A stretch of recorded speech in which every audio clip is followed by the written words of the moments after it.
Stress மற்றும் டிப்ரெஷனுக்கு போதைப் பொருள் பயன்படுத்துவது மட்டுமே தீர்வு கிடையாது, உடற்பயிற்சி மேற்கொள்வதுதான் தீர்வு என்று விளையாட்டுத்துறை அமைச்சர் ஆதவ் அர்ஜுனா தெரிவித்துள்ளார்.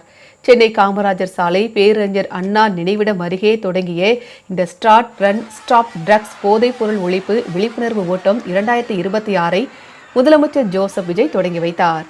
பேரறிஞர் அண்ணா நினைவிடத்தில் தொடங்கிய இந்த விழிப்புணர்வு ஓட்டம் காமராஜர் சாலையில் உள்ள கண்ணகி சிலை வரை சென்று மீண்டும் அண்ணா நினைவிடம் வந்து தீவுத்திடலில் நிறைவு பெற்றது. 3 கிலோமீட்டர் தூரம் வரை நடைபெற்ற இந்த விழிப்புணர்வு ஓட்டத்தில் முதலமைச்சர் விஜய் கலந்து கொண்டார்.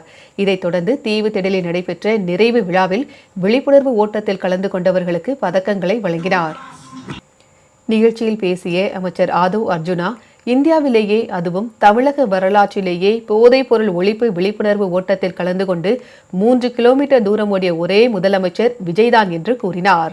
ஸ்ட்ரெஸ், டிப்ரெஷனுக்கு போதைப் பொருள் பயன்படுத்துவது மட்டுமே தீர்வு கிடையாது என்றும் உடற்பயிற்சி மேற்கொள்வதுதான் தீர்வு என்றும் அமைச்சர் ஆதவ் அர்ஜுனா தெரிவித்தார்.